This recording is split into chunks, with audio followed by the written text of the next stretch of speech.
JDiv is back at it here to give everyone another Walking Dead Season 4 episode review video. But before I get into that, it's extremely important, if you're not caught up to the point where I am in rewatching or watching The Walking Dead, for you to pay attention to that episode title. I'll even put that in the description for you. If that's the case and you find out you're not caught up, well, then I suggest that you stop watching this video to avoid any potential spoilers. This will be The Walking Dead Season 4, episode number 13. The title of this episode is called Alone.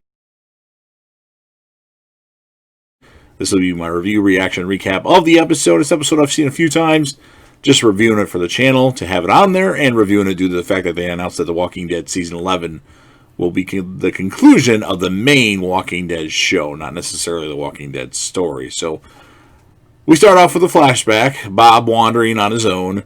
One day he is approached by Daryl and Glenn. After asking Bob the 3 questions to join the group, Daryl decides to let Bob come with them. And then in the present time, Bob, Sasha, and Maggie are staying together after the prison attack. Maggie insisting they look for Glenn. Bob is almost bitten in a walker attack where they're all back to back to back and walkers are just everywhere. But the wound only rips his bandages that he had from getting shot at the prison. And Sasha, who has come to appreciate Bob, is relieved. That's good. I'm glad somebody likes Bob. I find Bob is another pointless character, kind of like Beth. More on that later, though. As they travel, they discover a sign near the train tracks directing them to a sanctuary at Terminus. Bob recalls a radio broadcast he had heard on the supply run about Terminus and suggests they go there. Maggie agrees, believing Glenn may have made it there too. Sasha, believing they should look for other signs of Glenn's survival, concedes to the others. When they set up camp that night, Maggie decides to go off on her own, leaving a note to the others. She feels it's too dangerous for them to join her. The two set off to follow her. They find another sign for Terminus, along with a blood-written note from Maggie to Glenn, telling him to go to Terminus and know they are on the right track. Sometime later, they arrive at a small rail town, but there is no sign of Maggie. Sasha suggests they could make this a permanent camp, but Bob refuses, wanting to continue to Terminus. And then randomly kisses Sasha. Oh, go ahead, Bob. He leaves on his own after that. Sasha, while watching him depart, spots Maggie's body amid a pile of walker corpses. In her surprise, she knocks out the window, luring walkers nearby.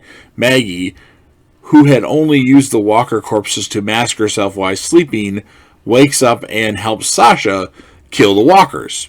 They agree to catch up to Bob and continue to Terminus.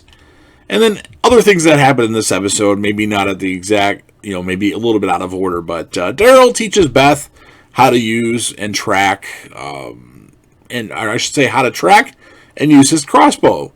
And when a walker surprises him, they turn to flee, but Beth gets her foot caught in an animal trap, and Daryl is forced to carry her, piggyback style. They come to a large house that overlooks a graveyard.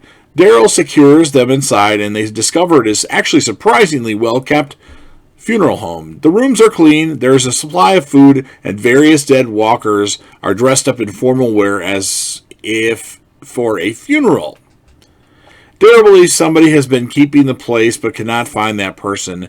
They take some of the provisions, and Beth leaves a note thanking their provider.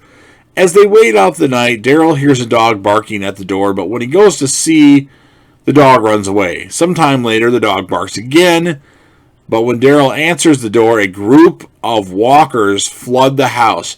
He holds back the horde, giving Beth time to escape out a back window before he follows.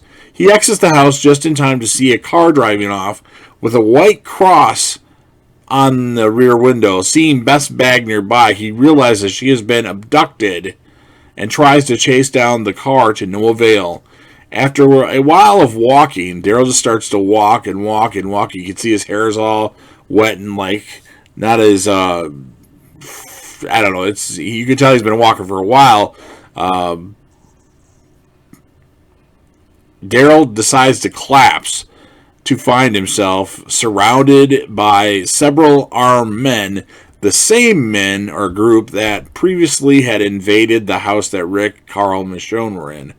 Their leader, Joe, gets everybody to lower their weapons and asks Daryl to join the group. And then the episode actually ends with Glenn seeing Maggie's note to go to Terminus.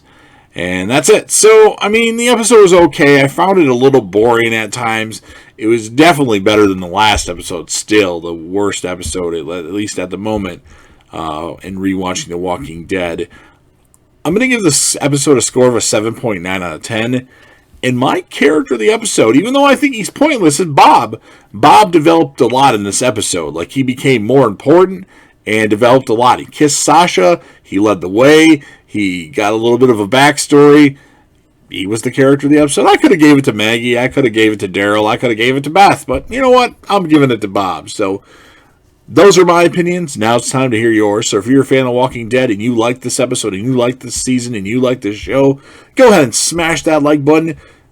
If you know anybody else that would be interested in listening or watching these videos, go ahead and share the video with them or to them and let them know that they can share it with whoever they want. Don't forget to leave me a comment in the comments section. That can be your score of the episode, your character of the episode, your favorite moment of this episode, your favorite episodes of The Walking Dead, your favorite characters of The Walking Dead, least favorite episodes, and least favorite characters. Whatever you want to talk about, just make sure you put that in the comment section. Of course, last but certainly not least, don't forget to hit that sub button, subscribe to the channel, join the team, show your support, and be a part of something special. And JDev will return.